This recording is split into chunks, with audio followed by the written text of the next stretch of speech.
evening, my fellow Exorcists, and welcome to the Lair of the Film Exorcist. Tonight, we will be doing something very special that we have planned on the channel tonight. Each week, we here in the Lair will be reviewing the entire Bad Batch series with fellow Star Wars YouTuber Jay Chuleta and our buddies Chris Fernandez and Clay Steffens. So get ready, YouTube! So with that out of the way, tonight we will be reviewing Star Wars The Bad Batch Episode 1 Aftermath. The clones of the Bad Batch find themselves in a changing galaxy after the Clone Wars. Now before we move on to our opinion, I'd like to just announce that this video is sponsored by Animal. So go buy yourself some amazing low-priced anime merch, including cute figurines to brighten up your collection, and every time you use the code FILM, you'll get 5% off your purchases. Now, I gotta say this was a pretty good episode, right guys? Oh, definitely. Oh yeah, definitely. Amazing. Truly, it felt like a movie. But it did have a lot of elements from the third movie, if you remember, at the very beginning. And we got the amazing Clone Wars voice back for this episode. Man, the myth, the legend, D. Bradley Baker. So the cool thing is, D. Bradley Baker was actually excited because he said when they had finished off season 7, he was ready to call it quits. He said, I'm satisfied, I'm happy, we got to finish out the Clone Wars season 7, I'm done, perfect. Then, he was really excited when they got the call back for, hey, we're doing the Bad Batch and we need the legend back. So he was excited to come back and voice out the clones because he said that all of them have like a unique style, unique purpose, and unique voice. So he felt like that he was talking to other people when he's voicing the clones, like they are actual people and not just a character on the screen. Yeah, and my favorite part about the Bad Batch is definitely Hunter. He's actually based off of Rambo, I believe. Correct. Yeah. Yes. I'd have to say I'm really interested in Wrecker more. I love his bombastic, brutish attitude, yet childish, and I love how much he connects kind of to Omega after she brings him back his, I believe it's called a Tuca doll, and it's just, I love his forward approach to battle. I mean, just seeing that boulder come down the mountain at the beginning is just, holy, they're bringing back ideas from the actual Bad Batch arc. Yeah, that was definitely the icing on the cake. Obviously, that boulder coming down the side is from the Bad Batch arc from season 7. It's a nice little callback. Yeah, definitely. So we opened up with the boulder coming in. So let's go into we see young Caleb Doom and his master in the beginning, which that was. If we had to pick a scene for Order 66 to happen, that's one of the most memorable. I just wanted to see it. I know they reverted a little bit away from the comics. Yeah, they retconned most of the Kanan comic. Yeah, but I mean, so I don't not many people watch the comic. Kanan anymore because of that. No, he's still Kanan. And they said if they wanted the Bad Batch to be involved in Order 66, they wanted to make it, a memorable scene for them to be in. So not just some like a random Jedi or random Padawan. They wanted us to relate to someone we know, and what better to relate than someone from Rebels, who, which on a side note, Rebels took the hearts of a lot of people because they thought in the beginning it was like a trash, show, and then it caught the fandom really tight and got everybody in their feelings. So it was a good connection all over. Right, and I mean, it's good to see young Kanan. I mean, I personally teared up during his death scene during Rebels, but it's good to see him finally back. I mean, we did get to see him for a very short moment in the Clone Wars Season 7, but, I mean... The opening, right, for what is it, Episode 8, I think. Yeah, it was, right before the Battle of Mandalore. Mm-hmm. But it's just really good to see him and hear Freddie Prinze Jr.'s voice once again. I mean, Yeah, it's weird because it's a 40-year-old man voicing a, I don't know, 14-year-old kid, but it's still enjoyable. And I mean, you can see the hurt in his eyes as he's basically going through the one moment that he will never forget, especially during that fight with the Inquisitor. His master screaming for him to run.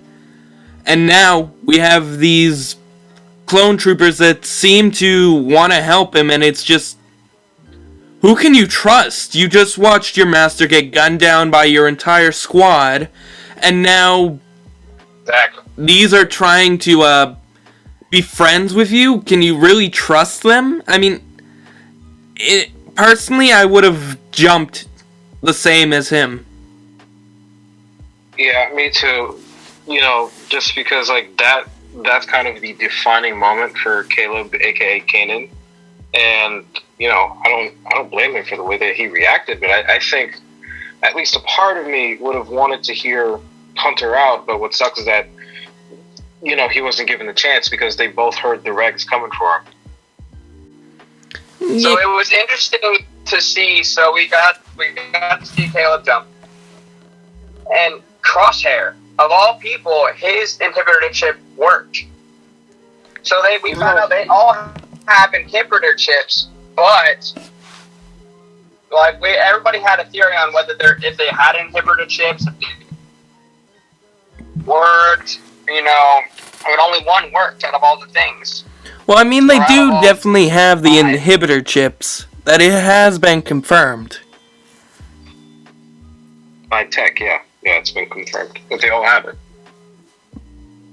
And it's kind of, I mean, it's not officially made known that Crosshair personally has it, had it activated, but during the time, it was kind of wonky because he was still the same old Crosshair we met in the Bad Batch arc, but he was also kind of following the Empire a bit. Not necessarily.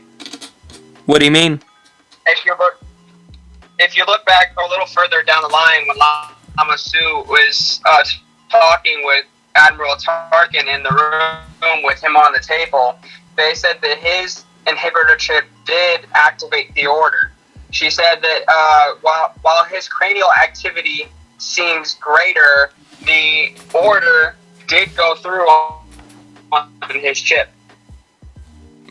Oh, I must have missed that. Explain the loyalty towards the Empire on later missions.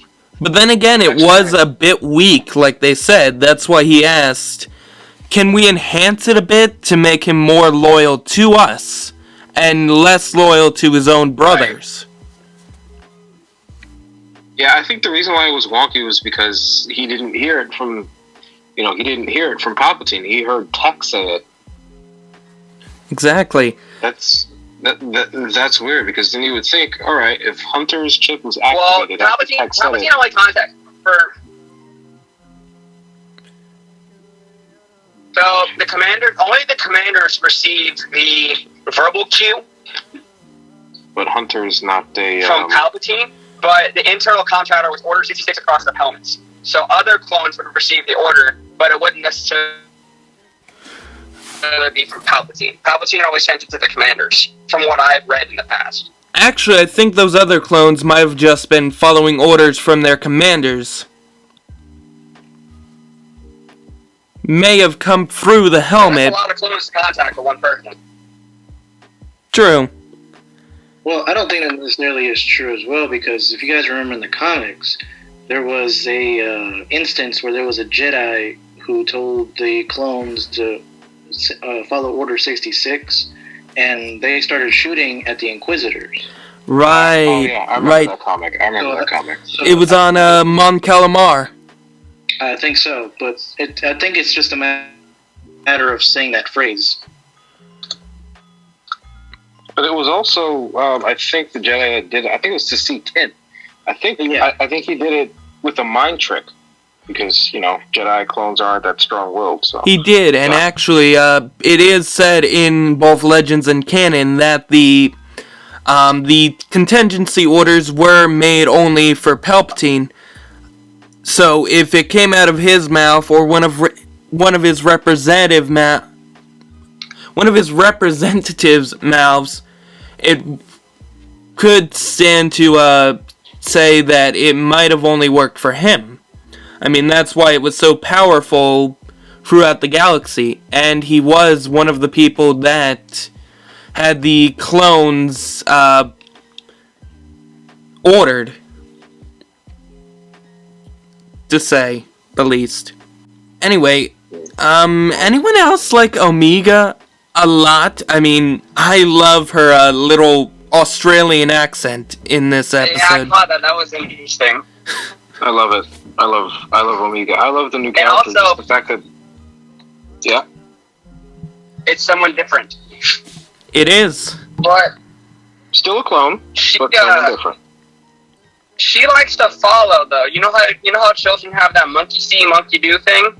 Mm-hmm. If you pay attention to her actions throughout the show, she's following Hunter's hand signals and moves. So when he's telling him, stop for a second, she's doing the same thing. When they're in the prison cell, he's thinking she's doing the same thing. She watched him and then she did that. Like, she follows suit. So she takes him as almost as a father figure / a master type deal. And she's following all of his movement. I kind of also think maybe the cloners, when they were making Omega, maybe they added a bit of Hunter into her. So kind of like he's her father in a way. He mixed with Django's DNA, which might actually be a cool reveal. What was that? I really wish Tech would have gone more in depth when he said I did a review on her DNA while they were in the medical infirmary. That would have been nice to hear more on her, but they didn't want to spill it. Yeah, I feel like we'll get more of that in the next episode. No, on Friday. Most likely. Yeah. Yep, on Friday. And actually, I find it very interesting that they chose J19. Friday 8. Which is Yes. Seleucami, actually, which has been confirmed. I can't remember what. It was the episode where Ethan Koth got he got captured by General Grievous. So it was Seleucami. So that means we're going to get one of my favorite clones that I've been predicting will be in this series. Cut LaQuaine. The deserter in season 2. Yep, so look at my system sector J19 080529. And the word. You cut out. What was that? Anybody here think they're brave enough to say that very complicated name of that sector? So General Kenobi in season 2. No. It's the Suol Reap sector of the Outer Rim. Alright, that wasn't bad. I really hope we get Commander Cody in the next episode because we now have the Phase 2 clone troopers going after the Bad Batch. It would be great to see the dual-wielding gunner once again after we witnessed such a terrible event happen to him last year on May 4th in the episode Lies and... Hold on. What was the episode? First episode? No, the very last episode of Season 7. Victory and Death. Victory and Death. Right. It'd be good to see him again. So, if you want to think about it, so that planet that Rex was on is, that was a ship salvage yard, and I want to say they're going to connect that salvage yard to, what was the most recent Star Wars game that released? Jedi Fallen Order. I think those planets are connected, and I think there's going to be a nice Easter egg there. Yeah, but you gotta remember how dark that planet was.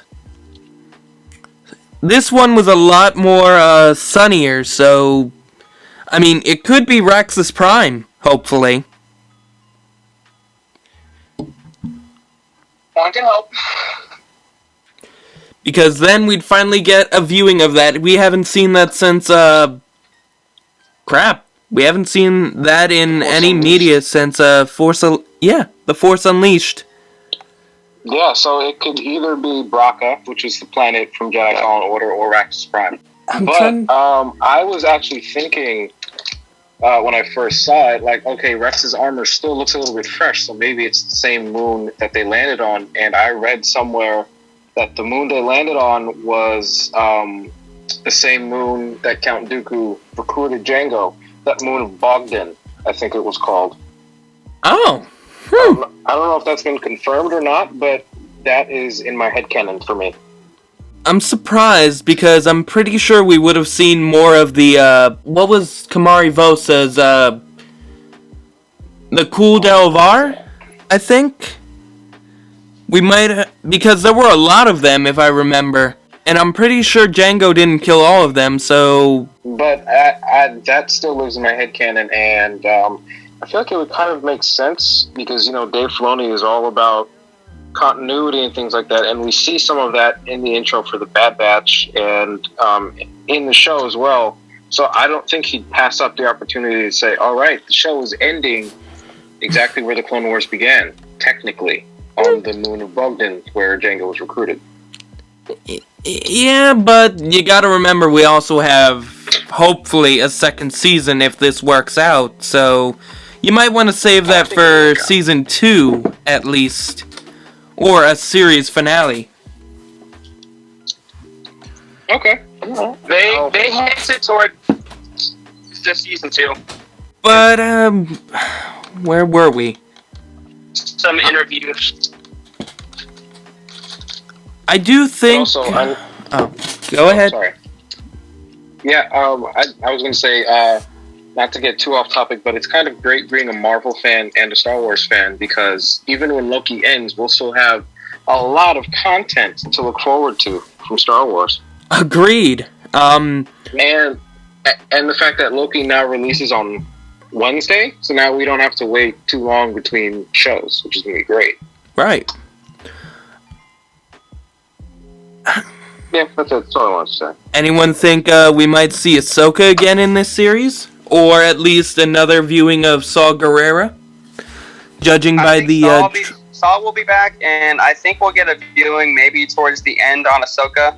Because she did say that she did try to contact Rex a couple times, so maybe we'll see like a cameo transmission, but maybe not like physically her. Yeah, I think we might, like we might get something where we see and hear we hear the transmission thing going off, and we hear Ahsoka's voice, but Rex has already just left the room and nobody's there to pick up that transmission. Could be interesting. But I did notice we did get that big temple in the trailer, so pretty sure we're going to go back to Onderon pretty soon with a little civil war going on between ATTEs. And maybe, like, Jabim will see, the new AT-ATs. That would be interesting. To see how the clones are handling that, that would be pretty fun. Because they were talking about, new armory, new equipment, but they said it took 1 to 3 years to transition from clone armor to Stormtrooper armor. So we may not see Stormtrooper armor in the first season. We may see it in the second season. If we see it in the first season, that'll be pretty exciting, because they said the clones got decommissioned, but only Vader kept a clone army. He kept the 501st. But right. So we may potentially see Commander Abo again, and we may see some others as well. No. You forget, Apo's dead. Oh yeah, that's right. He died. He died on Coruscant. At the hands of, whatever the hell his name is, George Lucas's son. Yeah, Jet, whatever? Jet, it was Jet. Did Disney and George Lucas confirm that was Commander that died? Yeah, that was him. It's been in canon, and it's also why Apo has never shown up in any of the Darth Vader comics. Yep, I just looked it up. Apo, he was later promoted to commander, put in charge of the 501st Legion during the Order 66.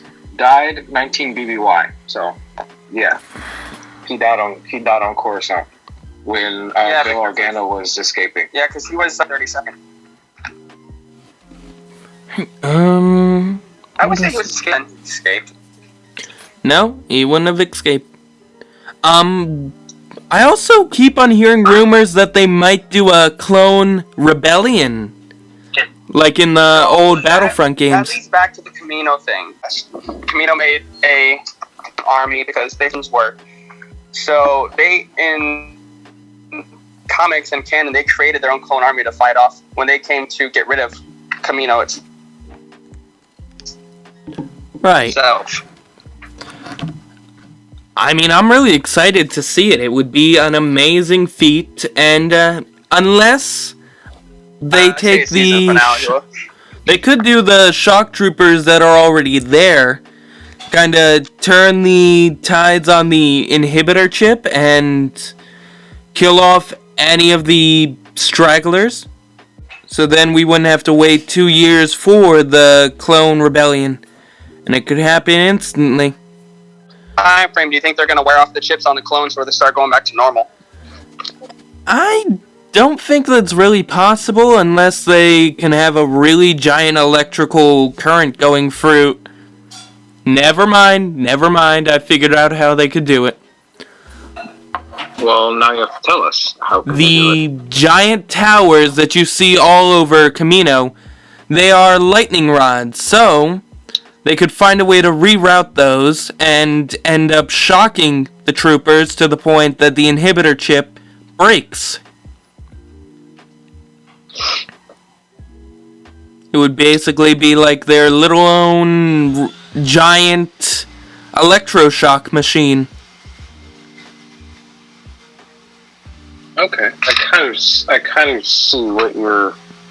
I kind of follow it. But I realize we haven't really talked much about the show itself.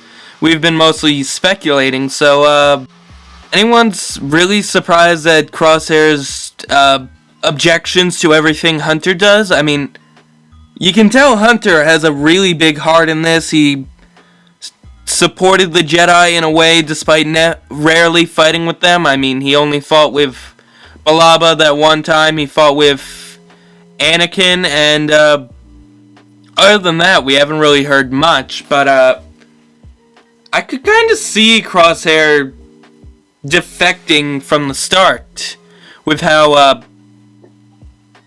I don't know, devious he seems half the time, or how much of an ass he kind of is. Oh yeah, he's definitely on the more ass end of existing. He's an asshole. Yeah, I'm not surprised either, because, I mean, he gave that vibe at the beginning when he was introduced, but, I mean, that's kind of what made his character kind of interesting, because he was that kind of guy. So, I mean, I'm not personally surprised. I hate that at the end of the episode we see him with new armor. It just kind of feels like, he's obviously not part of the group, but I'm just hoping that in the end that we'll probably get him back, or at least make the intent to get him back. I've also noticed in the Galaxy of Heroes game that EA does, they kind of cut him out of the Bad Batch completely. Now it's just the four of them: Tech, Wrecker, Echo, and Hunter. There's no Crosshair. So I'm wondering what they're gonna do with that in the games, now that he's technically a stormtrooper.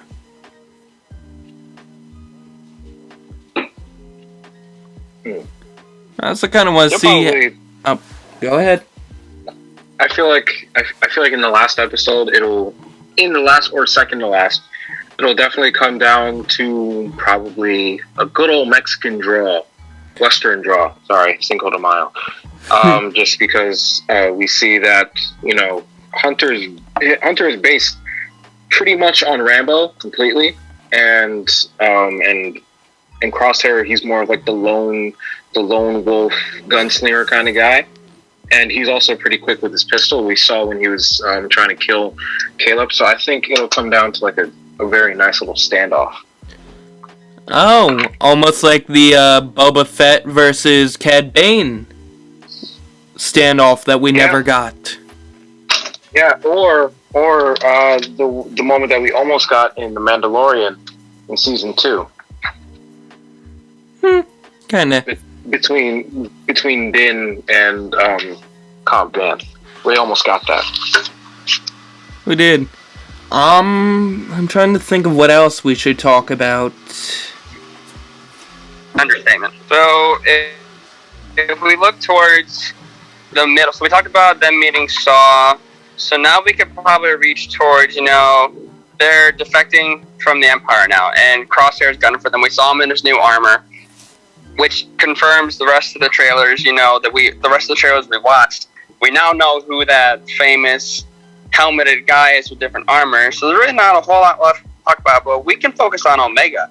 Because think about it, she was, she noticed a lot of things. Like, she talked to Crosshair beforehand. She goes, I know what you're going to do. Don't do it.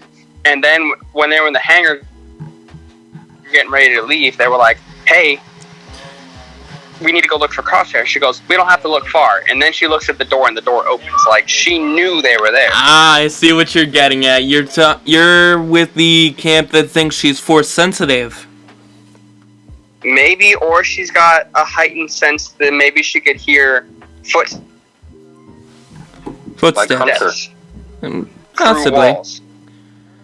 I mean, that would be an interesting thing, and that could tie into the little amulet that's tied to her head.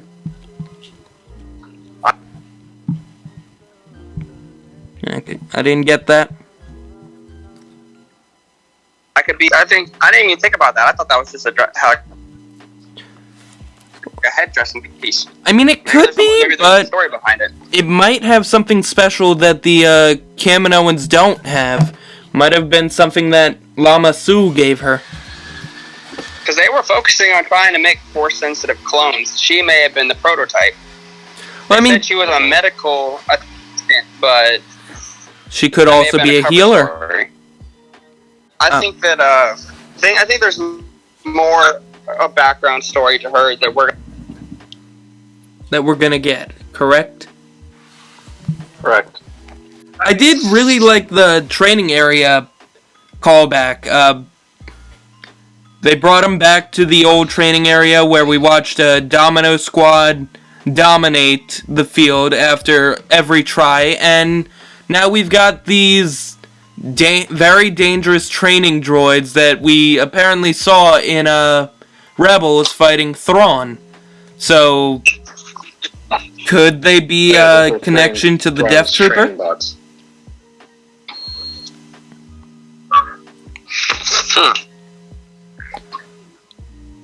The live rounds definitely caught me off guard for sure. It was a surprise, to be sure, but a welcome one. Oh yeah, I mean, eventually. I see what you did there. I see what you did. Chancellor Palpatine. I'm sorry, Emperor Palpatine. Oh, and just to see Wrecker get the crap beat out of him, that was an interesting thing. I mean, the strongest clone trooper in all the land, and he got his butt beat by a robot. So, yeah, and watching Crosshair take out those turrets was pretty interesting. I mean, those things could destroy clones in a second. This guy just pulling it off in a few minutes. Yeah, I was actually watching some of the episode, and the call started right at the time that they started in the training simulation. Huh, I didn't even get to... Oh, wait, actually I made it to, right before that. Right after they got told, go straight to the training center. You're being tested to see if you're efficient enough. Yeah, see if you're efficient enough for Tarkin's like. Yeah, I mean, I'm surprised they brought Tarkin back this quickly. That's kind of like putting all your fish in a barrel so quickly. I mean, they could have saved that for later, or gave us a bit more of an idea of what it's like living under the oppression of the Kaminoan clones, and then bring in Tarkin, like, I guess, second episode later on, maybe? Yeah. I also like the little callback that Tech did saying, you're more machine than man now. Technically speaking. Going back to the old idea of Obi-Wan's point of view in Episode 5. He was a good friend. A New Hope. That's what I thought too, episode 4. Was that episode 4? I thought that was 5, when he was a Force Ghost. Oh, Yeah, no, I think that was episode 5. Either 5 or 6, because I think that's when he was talking to Luke and kind of revealing everything. Yeah, it's episode 5. It's episode 5. It was right before Luke left for Cloud City. Oh my god, I found a funny meme of that. He's more natty light than man now. I don't know what that means, but okay. How do you guys like it that the Empire's just trying to get everyone to kill little old ladies and children now? It's not a surprise. I mean, Definitely not. it's the Empire we're talking That about. sounds like that was that was the Empire talking. Like, you start to see how cruel the Empire was. Sure, it was a little early on, but they were sent out here to kill kids, parents, and that's the scary Empire that we have known over the years and how cruel they were. And to see that implemented so early on after Order 66 was definitely. Well, I mean, it's not even 5 minutes. Not even a day goes by before they do it. That's what surprises me, because I've always heard, oh, the Empire was just trying to do its job. And personally, I was a fan of the Empire. I felt it was kind of terroristic that the rebellion destroyed the Death Star, but I guess to each their own. It's just a huge surprise that they'd go after not really insurgents, but civilians so quickly when they're supposed to present themselves as the good guys right away. Well, that's what they thought. They thought that they were the good guys, and by A catcher for sure. They did that in the background, though, so nobody knew about the civilian targeting. They were just starting it, but they were keeping it at a military level, so they knew if they had taken out Saw, no one would have ever known about it. They would have said, oh yeah, they were the people that died, they were killed by some former separatist fighters. Make them think that they weren't killed by The Empire. by the Empire rather than killed by separatists.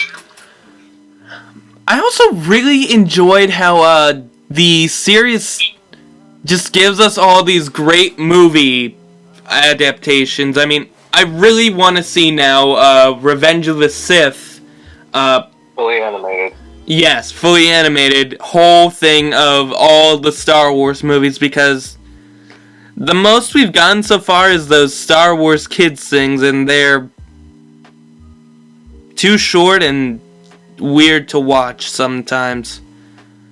Now, And at least now we know that The guy. at least now we know that an animated version of Episode 3 exists, because there's no way that Dave Filoni is going to sit down the editor team and tell them slave away for 2 weeks just to animate 2 seconds of the movie.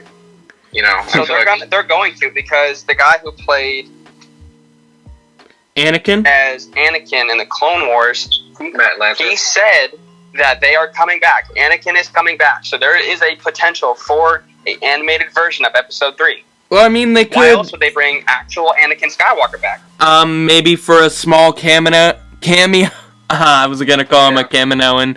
A small cameo in The Bad Batch, or a later Well, they said that we were going to see a lot of him, so there's a potential for a whole. But I wouldn't be whole movie to come out. But I wouldn't be upset if they left episode 3 animated and they just kept the original voice actors. I would be totally okay with that. I have a supercut of Revenge of the Sith and Siege of Mandalore on my iPad, and half the time I don't even notice the fact that the voices are different, just because it's so seamless. Right, and actually, we refer back to season 7 for a second. Go right ahead. Who's the guy that plays Anakin's Matt Lanter. Voice? I can't think of his name. Is Matt Lanter. Matt, you actually hear Matt Lanter's voice in season 7 when they were talking about when Ahsoka's having that flashback or that force moment where she can hear the force vision happening. In the end, instead of it being the force speak, you hear Matt Lanter say, "What have I done?" Right. Which was really cool to hear at the last second. Yeah, but you could also think that maybe they're doing it in Visions, the new Star Wars series that's supposed to come out soon. Maybe. Possibly. I can't wait to see. I'm just excited for the fact that now we know an animated version of Episode 3 exists, and now we have it. Exactly. Now we have to do a hashtag, release the animated Episode 3 cut, or whatever. Hashtag Episode 3 animated. They're pretty good about bullying. The internet's pretty good about bullying directors into making movies and fixing movies, so I'm pretty sure there's a chance you could get the internet to convince the world, hey, let's make an animated version of Episode. Well, I mean, they are already trying to make a... What was that? I said, the internet, we bullied... Let's make an animated version of all 3 episodes. Let's do it,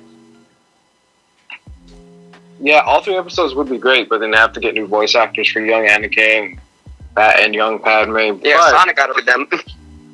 Yeah, we bullied an entire company into redoing the movie, Sonic, and we also bullied Warner Brothers into giving us the Snyder Cut. So I feel like it's possible that we could do the same for Star Wars, just because we know that Star Wars actually does listen to its fans. Yeah, but I mean, this is Disney. They could end up doing that and then cutting out the whole slaughter of the younglings, knowing them. Well, yeah, but we got the Zemo cut 3 days after that episode of Falcon and the Winter Soldier aired, just because of release the Zemo cut hashtag on Twitter. We got that 3 days after, and then the day of the season finale of Falcon and the Winter Soldier, we got Captain America 4 the same day. So we know that Disney actually does listen to its fans. Okay. It's a possibility. I mean, I'd like to also see the Colin Trevorrow version of Episode 9, just because I like the concept a little bit more. But I don't know if we'll ever get that. We might, if Disney gets off their butt for once. Yeah, we'll probably get that when we're all in our 60s. But anyone else notice the little freakout Echo had during the medical tests with everybody's favorite medical droid? AV? Oh, right, AZ. Yeah. Rest in peace. That was pretty funny just to see that he's still not over the events of Skekko Minor. Yeah. I mean, it's kind of hard to get over those kind of events, To me, I'm kind of... I know you guys were mentioning earlier you were interested in, Wrecker and Omega, but for me, Echo is the one that interests me the most, because for the longest time, we all thought that he was dead. And obviously, if you hadn't watched the unfinished episodes, you wouldn't know what truly happened to him. But, here, no one knows what's going to happen to him. We all have a feeling that they may die, but I honestly hope that whenever they get with Rex, maybe Rex tries to convince him, hey, brother, come stay with me, instead of going on this path or whatever. Because, I'm sure that Rex isn't going to join them in whatever journey they're going to do, because he's going to be having his own journey to take. So, I'd like to see more conversation between Echo and Rex, because then it'll truly be the final time that they'll ever cross paths. I wouldn't be so sure. They could end up joining the rebellion later on, like Rex did. And we may see them later on in like an in-between Resistance and Episode 6 little thing. Or we could get live-action Bad Batch. Yeah, that probably won't happen. Yeah, I think that's a stretch. Yeah, right. But I mean, we did get live-action Ahsoka, so it could be possible. Yeah, but I mean, we knew that she was still around, after Against the Rebels. We knew that. And like here, we assumed that probably by the end of the Bad Batch, that they're either going to serve the Empire, or they're going to die at some point. And maybe they might be part of the rebellion, but maybe very early stages of the rebellion. Yeah, I just really don't think they're gonna kill off their cash cow after so much love and so much hype for them. I think they're gonna survive. We just haven't seen them yet. That'll leave the question as to where they've been all this time, Well, I mean, you gotta doing think... their own thing in the Outer Rim. Exactly. It's a possibility, yeah. And you gotta think there were many clones that survived past that. There was Kix, the clone that survived by freezing himself on accident. No, he was frozen by Count Dooku. Well, He was on his way when the ship got hijacked and damaged, and then eventually he was released out of that carbon freeze, I think, a month before the events of The Force Awakens. okay, well, I mean, he accidentally survived being blown up, okay? Let's just go with that. Yeah. They're on the run, and they've got nowhere to go except to find allies. Yeah, and we know that they have Saw Gerrera as an ally. So Partially, well, I mean, maybe Saw... not an ally, but definitely someone that they can turn to in a pinch. You know what? If it's possible, maybe they died on a Scarif. Not Scarif. Yeah, Scarif. Or they died on a... What's it called? Jeddah. That's what I was trying to think of. Maybe they died on Jeddah with the Partisans. Who knows? It's very possible, but their story is pretty much unknown between the Bad Batch show now and everything else that happens after. Excuse me. Bless you. I want to see the droids again. I really do. I want to watch the Bad Batch fight droids or fight with the droids against the Empire. I just want to see more droids. It's a possibility. We might see General Kalani again. That's what I was going to say. I think we might see Kalani, and obviously he would still be having a good amount of droids with him, so maybe Kalani fights these guys. I mean, that would be kind of cool. Who was Kalani again? He was the droid general from the Onderon arc, and and then he moved on to Rebels. Yeah, because he thought that it was a Jedi trick, so he ignored the droid shutdown order. Oh, the one on the abandoned planet that most of his forces got destroyed by the AT-ATs. Yep. Uh-huh. I don't remember him from the Clone Wars. It was very brief. 3 or 4. Yeah, he wasn't that important. He was the Onderon arc, the droid general serving under the new king, and then eventually Dooku told him that, this setup, send your forces to Akamar as reinforcements, so they packed everything up and left. Oh. I mean, I could also think maybe he's the one from Ryloth that escaped with all the treasures in the ship that left Wat-Tambor. Oh, no. They didn't have superior tactical droids yet in that point. Ah. The super tactical droids didn't come out until, I think, the 4th season. Well, I also kind of want to see what is his name? He's the Geonosian general that survived Mustafar and fought back against the clones and swiftly got destroyed. I'm trying to remember. I know exactly who you're talking about from season 1, right? No, Poggle? from no, Poggle's dead. Yeah, Poggle. Oh shit. No, I'm talking about his general. I thought Poggle died on Mustafar. He did. Oh, I don't know about that one. I haven't gone that in depth with Geonosian Poggle's military. general. Gizor Delso. That's what his name is. Gizor Delso. That's a weird name. No wonder we didn't remember it. Yeah. He was in he was in Battlefront. You probably don't remember him because it was during the mission on Mustafar. He brought all those droids there, and we had to fight against him to stop his rebellion because he was waking up all the droids and working on a factory that was on Mustafar. Yeah. And this is the original Battlefront, right? Yeah, it was from Battlefront 2. Yeah. I have to replay it. I saw it on my PlayStation 2, so maybe I could boot that up and play the original Battlefront again. Yeah, but that would be good. Him working with... I'm trying to think of who else. Like, a small little army fighting against the clones.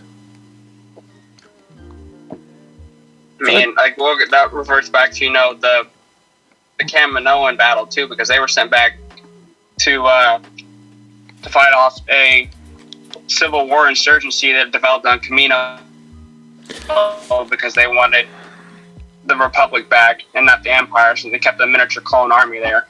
There was also the uprising on Naboo that we could see with the Queen.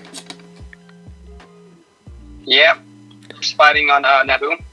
There was fighting on Naboo. It was I don't know the Queen's name, but she was harboring a bunch of Jedi, and the Empire went and stomped out the insurgents. So that'd be really cool to see Vader's fist get involved in the Bad Batch if possible. That would be a very interesting turn of events. Something tells me that might be how the Bad Batch die. They get it over their head, and that would break my heart, but think about it. The biggest baddie taking out everyone's favorite deformed clones. Or enhanced clones. Yeah, but that wouldn't happen now because there are talks that we're more than likely going to get to season 2. I know. So I feel like if there was a clone uprising, it would be the season 2 finale. That's what people are assuming. Either that, or it might happen close to the end. They escape Kamino again. Baker mentioned a potential season 2 for this. Well, I mean, that is why they are calling this season 1. We may not see more of like what we want to see, because they said that it's about them trying to find their way in the Imperial Galaxy now. So we'll see them get away from their armor, obviously, because of the trailers. And then we see Fennec Wren in there, so there's a potential to see more Mandalorian characters fall into this, because this is like immediate, aftermath and them taking over. So we probably won't see a full 7 seasons. We'll probably see maybe 3 at most, kind of like Rebels, because you can only go so far before character arcs start to die off. Like I'm not gonna sugarcoat it. Things can only last so long. I know. Because we've already had other things come out. We already know things that happen, so we can only go so far. Yeah, they can't keep this going for 6 seasons because then that would make you think, when are they gonna get to the events of Rogue One? Is it you know what I mean? Yeah, when are they gonna get to Well, I mean, there is a big while between Rebels and Episode 3, so they could... I think there's 16 years? Yeah, So this could go on for a while. 10 to 15 year difference. You know, there is one way they could survive. And this would bring a potential character that we've all wanted to see in canon. He might join the Corellian Catan fleet that is created by, what is his name? Kraken Sao Solo. Created the Corellian Defense Fleet. Oh. I thought that was, Garmbel Iblis. That's who I'm trying to think of. Corellian Defense Fleet on Wikipedia. Well, they could join that. And that could give us a bit of a connection to Han Solo, finally. I was just more seeing it as there's them becoming bounty hunters. Yeah. I like meeting... I mean, there's always potential for character development, but I just don't want to get my hopes too high and then, get crushed. Because that's happened before. With Star Wars. True. So what else can we, close in on the Bad Batch, on this lovely show? Well, we will definitely be back for episode 2 next week. I'm pretty sure we're all really excited to see Cut Lawquane, see the heavily oppressed Seleucami after General... What was her name? Syndulla? No. No. General Sakura died on Felucia. I'm trying to remember what his name is, or she, or... It was one that was killed on the speeder bike.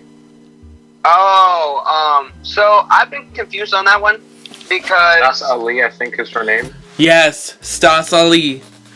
And I kind of want to see what they did with her body there, kind of. You probably just burned it. I think they returned it, because if you remember seeing the Jedi on Camino, him or her, their body was being transported onto a shuttle. Huh. Well, then again, we will at least get to see Captain Neo. That'd be pretty cool. Yeah, we need more Captain Neo. He's just got solid. But no, we need more. So, before we close out, if we look at the Kanan comic and we look at the beginning of the Bad Batch episode, what do you think of the Captain Styles transfers? Captain Styles used to wear red armor. I believe that was Captain Styles in the beginning. They gave him green armor, but the I think he was trying to say, what'd you think of the pauldron? I mean, personally, I've never seen the Kanan comics, so I didn't really care. I just kind of liked the lime green armor a bit more, compared to just normal white and red, which seems very similar to the Coruscant Guard, but I guess I personally didn't really affect me. And I mean, yeah, it's kind of sad that we didn't get the little kumbaya fire between Depa Balaba, Styles, and what was the commander's name? So, Star Wars fandom and Wikipedia still confirm him as Captain Styles that was with Master Depa Bala, but his armor color was different. It was Commander Gray and Captain Styles, and they wore red armor. Commander Gray wasn't present in the episode. It was Captain Styles. Yeah, that part is kind of weird. Saying that someone asked about it. So that is really weird. I wonder why we didn't get Commander Gray. I mean, some people are saying might be because Kanan was technically the commander of the... God, we don't know what... We really don't know what the division was called. Yeah, Clone Commander Gray, CC-10-994, and Clone Captain Styles. Their army...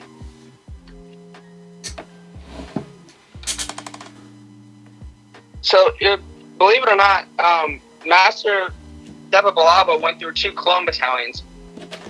Huh. The 1st Battalion got completely wiped out by General Grievous. I remember this now. And that the only ones that were left were like 3 clones. The one that Kanan made friends with, and he later on died.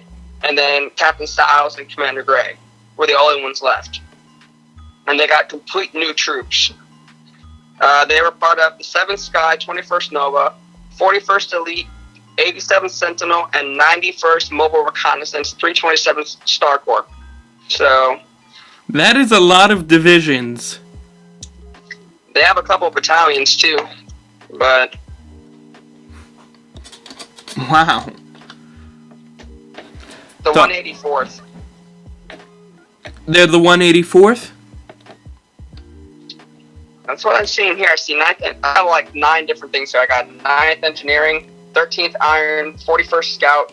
Obviously, it's not the 104th or the 212th. Maybe the 442nd Siege, Carnival Battalion, or 184th. I guess hopefully we'll find out someday. Because there's a lot of plot holes here in Star Wars canon, sadly. That is true. But yeah, so this has been our review of Episode 1, Aftermath of the Bad Batch. I